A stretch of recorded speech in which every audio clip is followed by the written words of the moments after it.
여러분 안녕하십니까. 누리PD입니다. 국민의힘이 후보 등록을 마감했습니다. 최종적으로 11명이 예비후보가 됐습니다. 자, 이들이 이제 경쟁을 벌여서 4명을 이제 선발하는데요. 선출하는데요. 자, 이 지금 상황이 기묘합니다.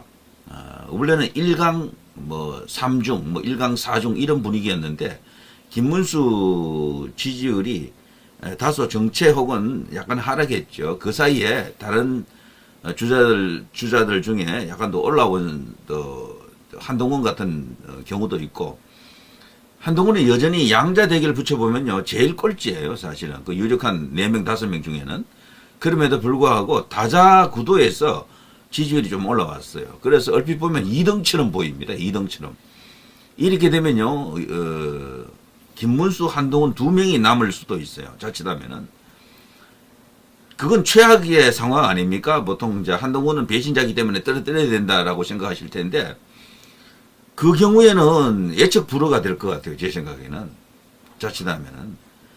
그래서 지금 김문수, 홍준표, 이 카드도 있고, 김문수, 안철수 카드, 김문수, 나경원 카드, 여러 가지 어떤 경우의 수가 있는데요. 좌우지간 4명을 뽑고 나서 또 한동안 또 이렇게 각자 또 이렇게 대결을 벌입니다. 토론회도 여러 번 할 것이고, 그 과정에서 이제 우열이 조금 더 드러날 겁니다. 그때 과연 누가 2명이 이제 되느냐. 가장 좋은 시나리오는요, 김문수 쪽으로 몰아가지고 1차에서 끝내버리는 게 제일 좋았다라고 봅니다. 지금 현재 11명이잖아요. 4강을 선발할 때, 그때 김문수가, 거기는 지금 역선택 방지 조항이 들어가는 4명을 뽑는 방식이거든요. 그러니까 김문수 후보가, 여권 전체에서, 보수 전체에서, 국민의힘 지지층에서 압도적으로 밀어주면서 그냥 51% 이상을 만들어줘 버려야 돼요. 거기서 1차에서 끝내버려야 돼. 2차로 가게 되면은, 김문수 대 누구 이런 식으로 가게 되면 어떤 일이 일어날지 몰라요. 솔직히 말해서. 그래서 김문수를 의외로 안 좋아하는 여기 지금 범보수 지지층이 꽤 많은데, 그분들은 아직 정보가 충분하지 않다라고 봅니다. 김문수에 대한 정보가 충분하지 않거나, 또 다른 사람을 자꾸 지지하다 보니까 마음에 안 가는 거야. 이런저런 여러 가지 이제 이유가 있습니다. 그렇지만 전략적 선택을 해야 될 것 같습니다. 죽서 개준다는 말이 있죠. 이렇게 해놓고 나중에 후보 자리를 한동훈 쪽에 이제 가게 되면 어떻게 되나요? 그러면 우파 유튜브 전부 문 닫아야 돼, 전부 다. 그렇지 않습니까? 이제, 그래서 1차에서 끝내는 게 제일 좋습니다. 김문수 지지율이, 다자구도에서는 아직 이렇게 기대에 미치지 못한다라고 볼 수 있지만, 그렇지 않고요. 국민의힘 지지층, 소위 이제 현 범여권 지지층에 국한해서 지지율 조사를 하게 되면 30%대도 나오거든요. 그리고 무응답층도 일부 있고, 응답하지 않는 계층도 한 10몇 프로, 20% 가까이 됩니다. 그래서 잘만 이 대세몰이를 하게 되면은 1차에서 끝낼 수가 있습니다. 4강을 뽑을 때 아예 1등 하면서 그냥 51% 이상 나오게 해버리면은 2차가 없는 거예요, 그러면은. 결선 투표가 없는 겁니다. 그래서 김문수를 여기 이제 국민의힘 대표로 만들고, 그 후에 저쪽에 한덕수가 만일에 나올 경우 한덕수하고 단일화하는 과정을 거쳐야 된다. 그러면 이재명을 잡을 수 있는 최소한의 어떤 조건은 만들어지는 거죠. 이거 전략적으로 생각해야 됩니다. 지금은요, 우파 지지자들의 특징이, 내 좋은 사람만 좋아하는 특징이 있어요. 내 싫은 사람은 무조건 안 되고, 내 좋은 사람만 좋아하는, 싫은 사람은 너무 싫고 좋은 사람은 너무 좋고, 이런 특징을 갖고 있습니다. 좌파들도 일부 그렇지만 이 우파 쪽이 더 심해요, 사실은. 그런 면에서는. 그래서 보면 사람에 의한 그룹이 만들어지는 거죠. 사람에 의한. 박근혜 대통령 쪽, 이명박 대통령 쪽, 지금은 윤석열 대통령 쪽, 또 누구 쪽, 전부 사람이야, 사실은. 근데 그들의 주장을 보게 되면 크게 다른 게 없어요. 대원칙은 자유민주주의, 시장경제, 여기는 다 동의해. 그 미국 중심 한미동맹, 이거 다르게 말하는 사람 아무도 없습니다. 북에 대해서는 상호주의, 대북에 대해서는 강경한 어떤 그런 입장도 갖고 있고, 중국에 대해서도 비슷해요, 사실은 전부 다. 특별히 다른 생각을 갖고 있지 않습니다. 부정선거에 대해서도 황교안 같은 분이 있어서 그렇지 그 밖에는 비슷해요. 김문수 같은 후보는 황교안과 나머지 후보 사이 정도에 있는 거고요. 부정선거에 대해서는. 그래서 사람들을 고를 때 너무 사람만 들여다보게 되면은 대세를 놓칠 수가 있다 이런 생각이 듭니다. 오늘도 많은 여론조사가 나왔던데 보니까요 3자 대결을 계속 붙이더라고요. 3자 대결. 이재명 대 김문수, 이재명 대 한동훈, 이재명 대 홍준표, 이재명 대 나경원, 이재명 대 한철수 이런 식으로 계속 붙이는 거예요. 근데 양자 대결을 붙이는 게 아니고 3자 대결을 붙인다니까. 3자 대결. 근데 이준석이는 놀랍게도 전부 이번에 발표된 거 오늘 발표된 거 보니까 전부 8% 돼요. 8%. 그 8%면 어마어마하게 많은 거잖아요. 통상 1%가 45만 정도 됩니다. 유권자 기준으로. 43만, 45만 이 사이거든요. 8%면 도대체 몇 명입니까? 300만, 400만 사이인 거야, 이게. 그러니까, 이제 숫자적으로 나타나는 것, 여기서 어떤 해답을 좀 찾을 필요가 있고요. 그리고 기본적으로 그럼에도 불구하고 이재명에게 아직 못 미쳐요.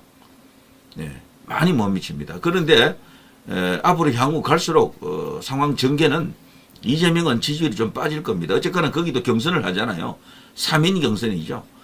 김동연, 김경수가 나왔고요. 지금 지지율 동향을 보게 되면은 야권, 특히 이제 저 민주당 쪽은요, 야권이라고 말하기도 좀 우습네요. 그쪽이 마치 여당 같습니다. 제가 볼 때는.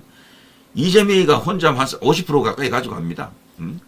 그리고 그 나머지 이제 두 사람들은 보면 1% 2% 요 수준이에요, 그냥. 게임이 안 되는 상황이야. 그렇지만 막상 뚜껑을 열어보면요. 그렇지 않을 겁니다. 예전에 노무현 전 대통령도 대통령 되는 그 과정을 보게 되면은 처음에는 덮보잡이었거든. 미미했어요. 그런데 이 울산에서 대박을 한번 치죠. 그때 이제 노사모들이 난리가 났고요.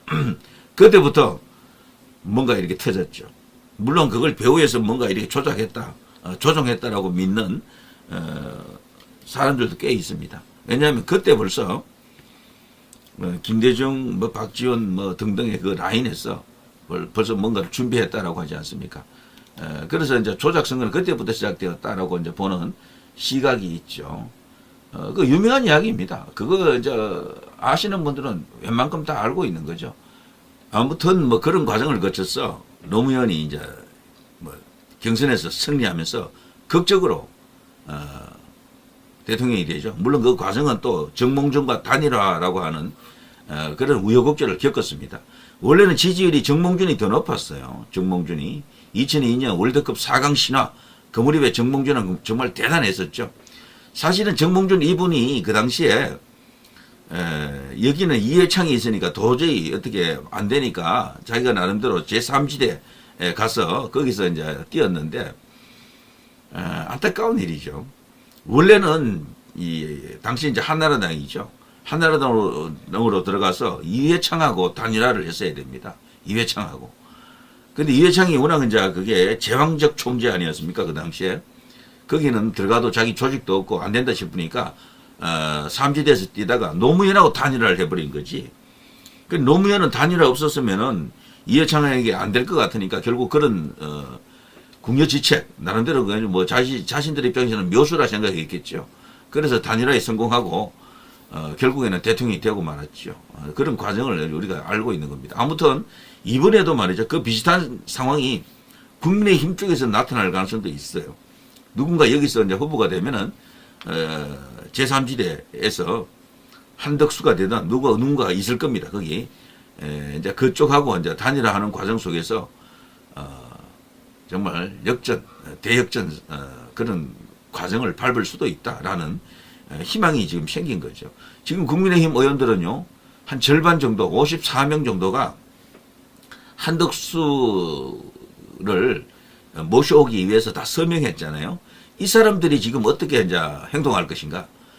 지금 보니까요, 한덕수 올 때까지 끝까지 버티고 있을 가능성이 있었는데, 이제 어쨌거나 후보 등록이 마감이 됐잖아요. 근데 한덕수가 아직은 출마를 한 건 아니야. 그래서 이 사람이 만일에 출마를 진짜 할 때, 당헌 당규에 위반될 것 같은데 어쨌거나 거기를 지지할 수도 있다라고 우리 분석가들 주요 한 레거시 미디어에서 노평가들이 이야기를 그렇게 하고 있다 그러네요. 그 가능성도 없잖아 있습니다. 그렇다고 해서 뭐 당에서 뭐 벌을 주거나 그렇게 하기는 어려울 거예요. 아무튼 그런 이상한 상황이 지금 벌어질 수가 있는 거죠. 제가 볼 때 한덕수 효과는 분명히 필요합니다. 그거에 마중물 때문이라도 필요하고요.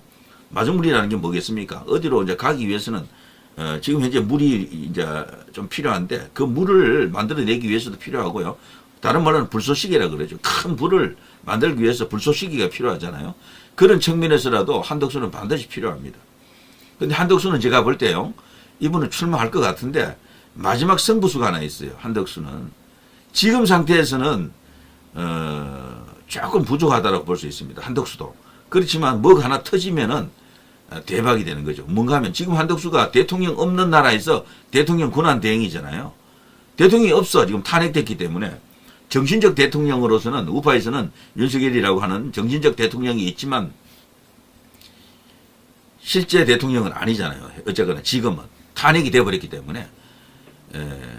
그런데 저는 한덕수 이분이 조만간 미국으로 가지 않겠나 싶습니다. 미국으로 가서 트럼프하고 만날 가능성도 있다고 봅니다. 그게 마지막 대선 출마를 앞둔 승부수가 아닐까. 물론 안 될 수도 있겠지만 그거 터지면은 초대박이죠. 사실은. 그거 터지면은. 사실상 트럼프가 한덕수를 정했다. 찍었다라는 거죠. 이제 그런 효과까지도 노리고 있는 것이 아닌가. 지금 현재 한미 간에 지금 타결해야 될 게 많거든요. 특히나 이 관세 이야기 뭐 엄청난 것 아닙니까? 그래서 트럼프 쪽에서도 최근에 우선 협상 대상국 5나라 중에 한국도 포함을 시켰거든요. 동맹국에 대한 그리고 이제 한미 양국에 대한 어떤 그 무역 규모라든가 비중 뭐 이런 것을 보더라도 한국을 홀대하면 안 되죠, 사실은. 그 과정 속에서 실무자들, 여기서 말하는 실무자는 뭐 장관급이 이제 보통 실무자 중에 제일 이제 고위직이라고 볼 수 있는데 한덕수가 직접 날아갈 수도 있습니다. 자, 그렇게 되면 진짜 어마어마한 어떤 플러스 알파가 생기겠죠. 자, 아무튼 그런 것도 한번 기대해 보고요. 자, 전체적으로 돌아가는 걸 보게 되면은, 실망스러운 측면도 있지만, 이재명이가 워낙 지금 뭐랄까, 기세등등한 상황 아닙니까? 그렇지만, 저것도 분명히 흔들립니다. 내부 경선에서도 어떤 문제점이 드러나면서 흔들릴 것이고, 그리고 이제 국민의힘, 그리고 이 제3지대 빅텐트와 함께 전체적으로 새로운 분위기를 만들어낸다 그러면은, 승부는 예측 불허로 몰아갈 수가 있다. 이제 이렇게 볼 수가 있겠죠. 자, 지금 일어나고 있는 상황을 한번 정리해 드렸는데요. 자, 국민의힘은요, 4강 누가 되느냐? 결국 안철수냐, 나경원이냐, 요게 지금 남아 있는 것 같고요. 제일 좋은 거는 4강 결정할 때 김문수가, 제가 마지막으로 말합니다. 김문수가 1위 하면서 50% 이상 나오면서 그냥 그거로 끝내버려야 돼요. 근데 그게 안 되면은 나중에 2명을 누구를 이제 선택해야 되느냐. 가장 좋은 것은 김문수, 나경원이 제일 좋겠죠. 김문수, 나경원. 근데 가능하다면 그겁니다만, 어쨌거나 지금, 다른 사람들도 만만치가 않다라고 생각이 되네요. 자, 정리해드렸습니다. 누리 PD 김준이었습니다.